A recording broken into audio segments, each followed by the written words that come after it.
રોજની જેમ આજે પણ મને એકલતાએ ઘેરી લીધો હતો.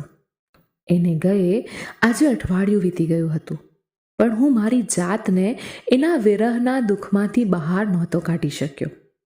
રહી રહીને એનો એ માસૂમ ચહેરો મારી નજર સામે આવી જતો અને મારી આંખો છલકાઈ જતી. એ આમ મારાથી અળગી થઈ જશે એવો વિચાર સુદ્ધા મેં ક્યારેય નહોતો કર્યો.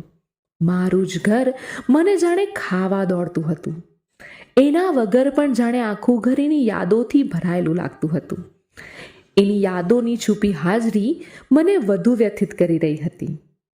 આજે પણ યાદ છે મને એનું આ ઘરમાં આગમન. કેટલા પ્રેમથી આવકારી હતી એને મેં. હરખમાં કેટલો રઘવાયો થયો હતો હું. એના એ પગલાં જાણે મારા ઘરમાં નહીં, હૃદયમાં પડ્યા હતા.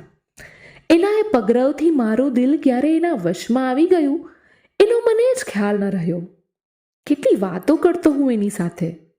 ક્યારેક એ કંઈ જ ન બોલતી તો પણ હું મારી વાતોના પુલ બાંધતો રહેતો. ઘણીવાર મેં અનુભવ્યું કે એને મારી વાતોમાં કઈ ગતાગમ નથી પડતી. એ બસ મારી સામું જોયા કરતા, તેમ છતાં મને એની સાથે વાતો કરવું ગમતું. એક છોકરી મને આટલો બદલી શકે એવું વિચારવું જ મારા માટે જાણે અશક્ય હતું. એના આવવાથી જાણે હું ખુશખુશાલ હતો. ઓફિસથી વહેલા ઘરે આવવાનું હવે એક કારણ બની ગઈ હતી. એના આંસુ મને પણ રડાવી જતા.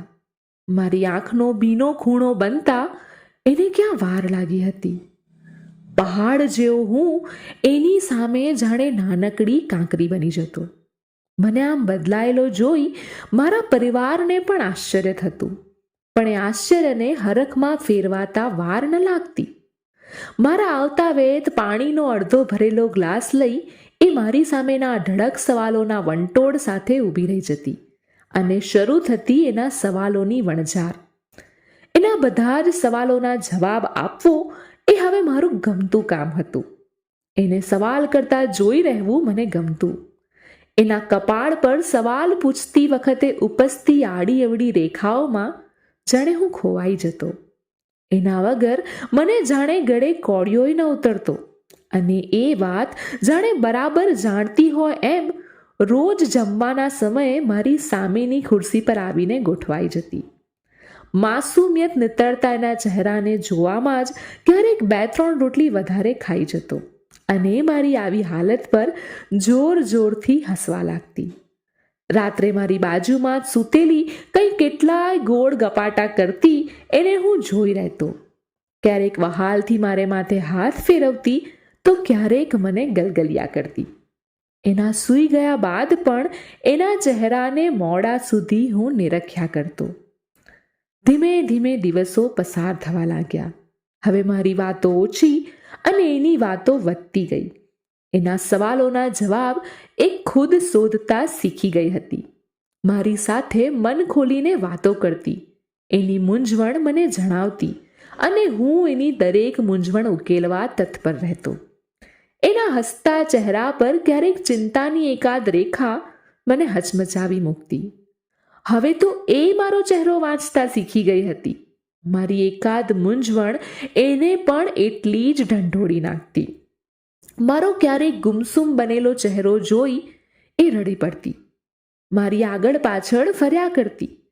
ગજબની સમજ શક્તિ કેળવાઈ ગઈ હતી અમારી વચ્ચે. ક્યારેક હું કંઈ ખોટું કરતો તો એ મને ટોકતી. ક્યારેક પરિવારમાં કોઈ સભ્ય પર ગુસ્સો કરતો તો એ મને રોકતી.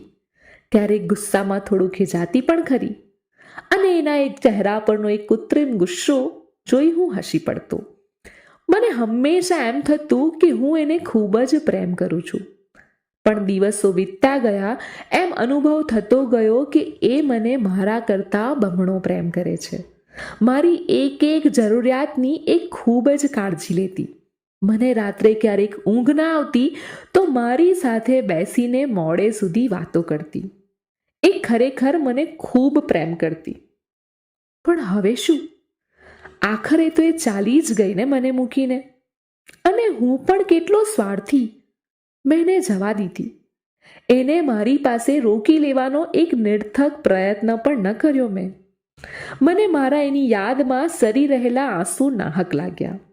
ભીડમાં હંમેશા મારો હાથ ઝાલી લેતી. ભીડની એને ખૂબ બીક લાગતી. તો પછી મેં એને કેમ આમ એકલી જવા દીધી? ફક્ત દુનિયાને જવાબ ન આપવો પડે એટલે? ફક્ત દુનિયાની લાજ શરમે મેં એને જવા દીધી. ખુદ પર ઘૃણાની લાગણી જન્મી. એના વિરહનું દુઃખ હું વધુ જીરવી ન શક્યો. મોબાઈલના વોલપેપર પર મૂકેલો મારો અને એનો ફોટો જોઈ મારી વહાલ સોઈને વળાવવાનું દુઃખ વધી પડ્યું અને હું મારી દીકરી કહી પોક મૂકીને ધ્રુસકે ને ધ્રુસકે રડી પડ્યો. આવી જ બીજી વાર્તાઓ સાંભળવા માટે હમણાં જ મને ફોલો કરો.